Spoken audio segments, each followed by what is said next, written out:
안녕하세요. 반갑습니다. 지식산업센터를 쉽게 알려드리는 지산드림 TV. 오늘은 지식산업센터 내 창고가 투자할 만한가 이야기를 한번 나눠보도록 하겠습니다. 우리가 지식산업센터 하면 기본적으로 제조용 공장, 그리고 비제조용 공장, 그리고 업무지원시설, 상가 이 정도를 분류를 하는데 창고는 주로 지하에 있죠. 오늘 그 창고에 대해서 심도 깊게 이야기 나눠보도록 하겠습니다. 자료 보면서 시작해 보겠습니다. 지산 내 창고 투자해도 될지 한번 같이 알아보도록 하겠습니다. 자, 지하에 있다면 다 창고인가 이런 생각 해볼 수 있거든요. 지금 이제 제가 실제로 이제 하남 미사 유원센터 지하가 2층입니다. 지하에 가면 이렇게 창고인지 뭔지 모를 것들이 막 있어요. 근데 보시다시피 불이 들어오고 있고 제가 가서 직접 물어보면 이제 에어컨, 냉난방 이런 것들이 다 되는 거죠. 그리고 층고도 상당히 높습니다. 결론은 지금 이곳은 지하지만 창고가 아니라 우리 지식산업센터의 제조형 공장, 그리고 이제 지하의 드라이브인 호실에 해당을 합니다. 자, 그런데 이 같은 층에 지금 다른 장면을 좀 볼게요. 여기는 이제 택배 물류 같은 걸 하고 있는 곳이고요. 이렇게 짐을 막 문 앞에 쌓아놓는 거는 이제 원래는 안 되죠. 안 되는데 이 호실도 자기만의 공장 호실로 사용하고 있는 거예요. 보시다시피 양쪽으로는 주차 라인이 있고 문 가운데는 주차 라인이 없는 게 요즘 좀 더 잘 설계를 했다고 평가받는 거죠. 왜냐면 이제 아무래도 문 앞에 자꾸 차를 대거나 이런 게 불편하니까요. 어쨌든 이렇게 지하에서 공장인데 막 창고처럼 여유롭게 쓰고 있는 경우도 있습니다.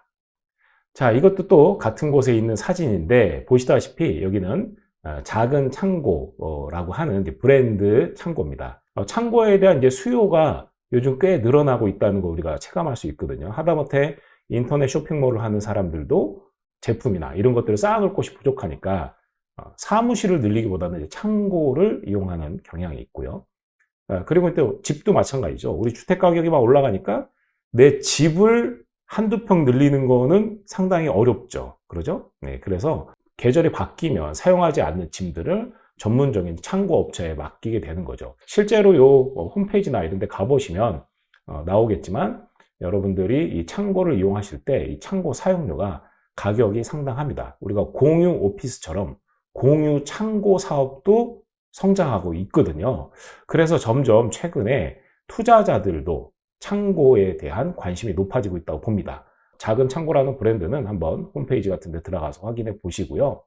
왼쪽에 있는 사진은 이제 제가 직접 찍은 거고요. 이제 오른쪽에 있는 건 이 작은 창고 미사점 홈페이지에서 다운받았는데 창고를 이렇게 복도를 만들어서 작게 한 칸 한 칸을 공유해서 쓸 수 있게 한 거고요. 천장을 보시면은 천장에 냉난방 시설이 있고 환기 시설까지 다 있고 한 걸 볼 수 있습니다. 이곳에 이제 창고를 보면 이제 천장에 이 공간을 좀 두고 있어서 이 각각의 호실을 보면 이제 2.2m로 뽑았더라고요. 네, 이런 이제 점을 보실 수 있습니다. 자, 그러면 시행사는 왜 창고를 만들까요? 지식산업센터를 지어서 다 공장호실, 섹션 오피스, 사무실, 업무지원시설, 뭐 근린생활시설 이런 걸 만들면 되는데 굳이 창고를 만드냐 이거죠? 한번 같이 알아보겠습니다. 자, 창고를 만드는 시행사 입장의 첫 번째는요, 뭐 당연한 얘기죠. 우리가 분양이 잘 되게 해야 되니까, 그죠? 잘 팔려야 되니까. 지식산업센터에 입주하는 기업들이 창고를 많이 필요로 하겠구나. 이런 경우에는 이제 창고를 만들어 줍니다. 최근에는 지하 창고뿐 아니라 지상에 층별 창고를 만들어 주는 경우도 있어요. 그래서 실제로 지상 창고를 사용할 수 있게 내 공장 호실과 창고를 같이 분양받을게요 하시는 분들이 있거든요. 네, 이런 수요를 예상한다면 만들 수 있겠죠. 자, 두 번째는 주변의 입지를 봤을 때 주변에 창고를 필요로 하는 기업들은 많은데 창고가 잘 없어요. 어딘가 물건을 쌓아놓을 데가 잘 없어. 그러면 우리가 공장호실에 쌓아놓기보다 창고가 더 저렴하니까 이제 창고에다 쌓아놓는 수요를 또 예측할 수 있다면 만들 수 있겠죠. 자, 세 번째는 공장 호실보다 저렴한 시공비라는 겁니다. 시행사 입장에서 창고는 기본적으로 그냥 네모칸만 제공하고, 그죠? 보통 환기 정도는 제공하지만 냉난방 이런 것들 안 넣어주고요. 배수 배관도 안 넣어주는 경우들이 대부분입니다. 그래서 창고는 아무래도 공장 호실을 짓는 것보다 또는 사무실을 짓는 것보다 시공비가 저렴해요. 그러니까 창고를 지어서 분양을 성공적으로 하면 또 효율이 나오는 거죠. 마지막으로 공장 호실은 그 호실의 법정 주차 대수 비율 면적을 맞춰야 돼요. 그러면 주차 대수가 만약에 뭐 100%를 맞춰야 된다 하면 그만큼의 면적을 사용 면적이 아닌 주차 면적으로 써야 되잖아요.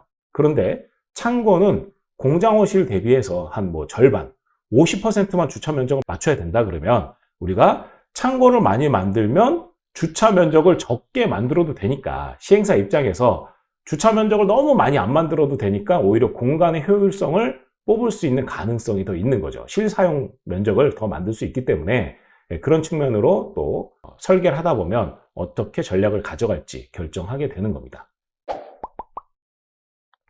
자, 창고의 이제 장점을 한번 볼게요. 창고는 일단 아까 공장 호실보다 저렴하니까 실사용 기업들 입장에서도 분양을 받아서 살 때도 저렴하고요. 그리고 사용할 때도 비용이 더 저렴하게 들겠죠. 자, 그런데 이 고효율이라는 측면이에요. 근데 투자자 입장에서도 저렴하게 사서 임대료 수준이 굉장히 좋은 경우들이 있어요. 그러면 오히려 공장 호실보다는 임대 수익률을 더 높일 수 있다는 장점이 있습니다.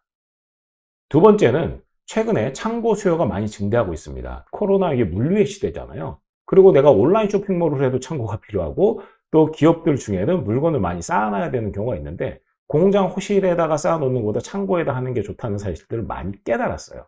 그리고 시세가 올라갈 때 공장 호실의 시세가 올라갈 때 창고도 올라는 가더라. 물론 일반적으로는 공장 호실이 올라가는 시세보다 창고가 덜 올라갑니다. 그러나 어쨌든 창고의 활용도 이런 것들이 가치가 있다는 걸 깨달았기 때문에 창고 수요가 임대를 놓고자 하는 투자자와 또 실사용자들에게 인식이 굉장히 좋아졌어요.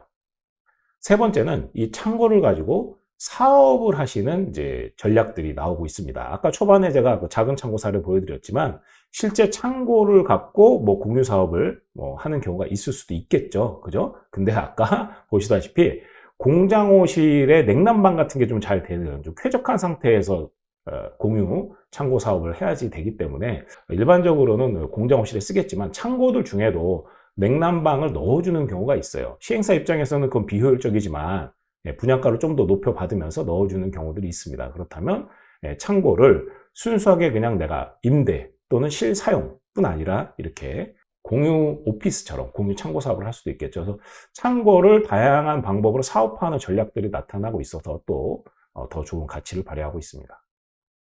네 번째는요.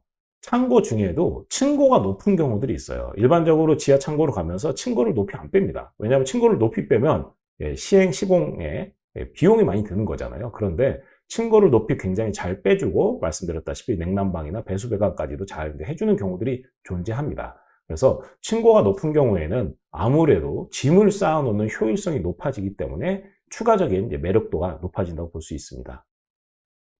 다섯 번째는 냉난방이 가능한 창고도 있다는 거죠. 제가 아까 말씀드렸고요. 배수 배관 되는 경우도 있고요. 근데 이제 이런 걸 다 넣어주면 실제로 창고로 만들 의미가 시행사 입장에서 별로 없는 거죠. 그러나 있는 경우는 좀 더 비싸지만 또 활용도가 있겠다. 여섯 번째는 최근에 지상층 창고도 있어요. 이거는 분양을 받는다고 가정을 하면 굉장히 또 인기가 많이 있습니다. 왜냐하면 지상층에 있는 공장호실을 쓰는 사람이 이걸 사용하려고 하는 경우도 있거든요. 근데 실제로는 실사용자가 공장호실과 지상층 창고를 같이 분양받는 게 좀 더 좋은 전략일 수 있겠죠. 뒤에서 이제 대출 문제도 좀 말씀드릴게요. 그럼 창고의 단점은 뭐냐? 일반적으로는 배수 배관과 냉난방을 안 넣어주는 게 일반적이에요. 그러면 아무래도 좀 불편함이 있고 또 꿉꿉할 수 있겠죠. 그렇죠? 네, 그래서 배수 배관, 냉난방이 기본적으로 없고 일반적으로 층고도 좀 이제 낮은 경우가 많아요. 그래서 이런 점을 이제 잘 참고를 하시고 이것이 결국에는 지상층의 공장호실 대비 가격의 문제로 가고 또 공장호실 대비 임대료 수준의 문제로 가니까 그걸 잘 계산을 해보면 좋겠습니다. 그리고 이제 창고는 일반적으로 대출비율이 공장호실이 약 80% 나온다고 할 때 창고는 한 60% 안팎이라고 보시는 게 맞아요. 창고도 뭐 가치평가나 이런 것들을 잘 받아서 대출비율을 높일 수는 있겠으나 일반적인 수준을 말씀드리는 겁니다. 자, 그런가 하면 창고의 단점 중에 하나가 공장 등록이 안 된다. 우리가 이제 제조형 공장에는 이제 공장 등록을 하잖아요. 비제조용 공장 등록을 하는데 공장 등록은 기본적으로 창고는 안 되는 거다. 일반적으로 창고는 업무 지원 시설이라고 해서 우리가 업무를 보는 데에 지원이 되는 시설로 많이 활용이 됩니다. 그래서 공장 등록은 기본적으로 안 된다고 보셔야 되고요. 투자자 입장에서 봤을 때 임대 수익률이나 이런 효율은 뽑을 수 있어요. 그런데 이걸 빨리빨리 되파는 거는 아무래도 우리가 로얄층, 로얄호실이 빨리빨리 될 거 아니에요. 그러니까 환금성은 다소 약할 수 있다는 점을 기억하셔야 합니다. 자, 그럼 이제 창고를 한번 두 가지로 더 디테일하게 나눠볼게요. 일반적으로 다른 유튜브나 이런 데서도 창고를 이렇게 세 분류하진 않아요. 자세하게 분류하진 않는데 제 주변에 이제 뭐 PM사나 또는 이런 전문가들이 계셔서 제가 자문을 좀 구해봤는데 한번 그냥 나눠볼게요. 너무 유념하지 마시고요. 지원시설, 업무 지원시설의 창고로 분류가 되는 경우가 있고요. 그런가 하면 공장 호실의 창고로 분류가 되는 경우가 있습니다. 이게 조금 달라요. 근데 일반적으로 지원시설의 창고가 대부분입니다. 지원시설의 창고는 입주 업종 가능 사업자를 낼 수 있어요. 그죠? 네. 낼 수 있어요. 거기에 물론 이제 뭐 냉난방이나 이런 게 잘 되면 그 안에서 뭐 일도 할 수 있겠지만 입주 업종 사업자로 등록이 가능하다. 그 다음에 주소를 이전해 올 수 있겠죠, 당연히. 예, 그러나 역시나 공장 등록은 불가능하다. 그리고 대출 비율은 한 60% 이내라고 이제 보시는 게 일반적입니다. 네, 이거 뭐 아까 가치 평가를 해서 더 높이거나 이럴 수는 있겠죠. 자, 그런가 하면 이제 공장의 창고로 분리된다. 공장 호실의 창고로 분리가 된다면 이거는 창고 임대 사업만 가능해요. 임대 사업만.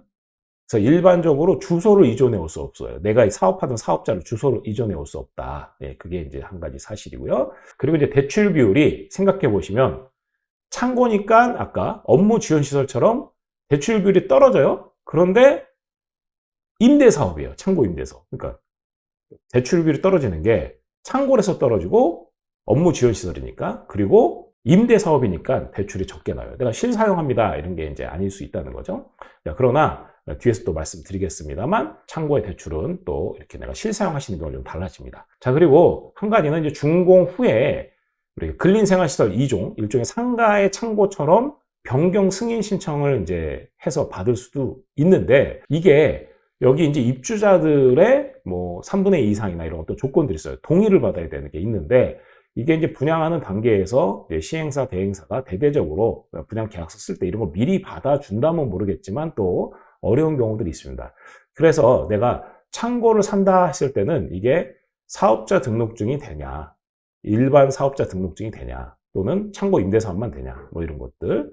대출 비율은 진짜 어느 정도 나오겠냐, 이런 것들 잘 확인하시고, 그리고 중요한 거는 아까 사업자 등록이 이제 안 되는 창고 있죠. 그런 경우에는 내가 나중에 그 용도 변경을 할 수가 있나, 이런 것들을 좀 디테일하게 확인해 보실 필요가 있습니다. 물론 실제로 그냥 사용하신다 그러면 별다른 어려움은 없을 거예요. 그런데 이거를 투자로 접근해서 임대 사업을 하신다 그러면 좀 더 꼼꼼히 알아보실 필요가 있겠습니다.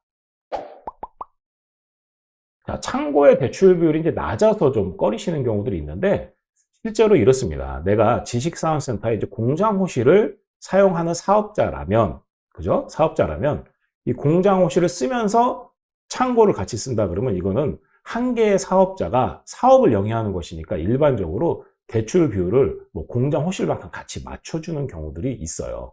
예, 그래서 이런 것들은 이제 함께 묶어서 생각해 보시면 좋을 것 같습니다. 자, 그리고 이제 지하 창고에 또 좋은 호실 고르는 법인데 지하 창고 요즘 뭐 다 잘 만드니까 큰 문제는 없습니다만 종종 이제 우리가 아무리 건축을 잘 해도 그죠? 문제가 발생할 수 있잖아요. 그래서 좋은 지하 창고는 그래요. 우리가 벽 쪽에 붙어 있으면 아무래도 땅하고 붙어 있기 때문에 거기에 이렇게 습해지는 경우가 발생할 수 있다. 요즘은 공사를 잘해서 잘 그러진 않아요. 그런데 만약에 내가 둘 중에 하나 선택할 수 있다면 벽에 붙어 있지 않은 내측에 있는 걸 선택하시면 좀 더 좋은 경우가 있습니다. 물론 내가 주차 라인이 앞에 있어서 주차를 할 수 있는 호실을 선호하시는 분이 또 계시고요. 주차 라인이 있는 걸 막아놓고 주차를 못하게 하고 이런 게 또 번거롭잖아요. 그래서 아예 주차 라인이 없는 걸 선호하시는 분도 계세요. 요거는 이제 호불호가 좀 나눠집니다만 내가 얼마나 짐을 자주 싣고 내리느냐의 문제일 수 있습니다. 그래서 그런 부분도 있어요. 그런가 하면 이제 지하 1층. 지하 1층은 어때요? 원래는 지상층 바로 아래잖아요. 근데 지하 1층은 지상층 땅에 닿아 있는 거죠. 똑같죠? 땅에 닿아 있는 경우는 기왕이면 내 호실 위에가 건물이면 아무래도 뭐 또 습해지거나 어떤 뭐 누수나 이런 것들이 좀 확률이 줄잖아요. 요즘은 다 잘 지으니까 문제가 없지만 그래도 기왕이면 지상층 건물 아래, 그러니까 내 호실의 위에가 건물이어야 좋다는 거죠. 그죠? 내 호실 위에가 그냥 땅이면 아무래도 좀 불편함이 발생할 가능성이 존재한다. 그래서 좀 더 잘 고른다 그러면 이런 것도 한번 신경 써서 보실 수는 있을 것 같습니다. 자, 오늘 지식산업센터의 창고가 투자할 만한지와 창고의 분류, 그리고 이제 창고의 장점, 단점, 또한 뭐 대출비율 이런 것들까지 쭉 이제 이야기를 나눠봤습니다. 지금까지 지식산업센터 내 창고에 대해서 알아봤는데요. 어떤 분들은 창고만 굉장히 투자하는 걸 선호하고 또 어떤 분들은 창고를 싫어하는 경우도 있죠. 근데 분명히 수요가 있고 내가 잘 보고 확인해서 선택한다면 창고도 굉장히 좋은 투자처라는 걸 아실 수 있었을 겁니다. 지식산업센터에 대해서 무엇이든 궁금한 게 있으시면 댓글 달아주시고요. 좋아요와 구독, 그리고 항상 저희 지산드림의 지산 프로들과 함께 현장을 답사해 보시길 바랍니다. 감사합니다. 이번 영상이 좋았다면 구독과 좋아요, 아니라면 원하시는 영상을 댓글로 달아주세요.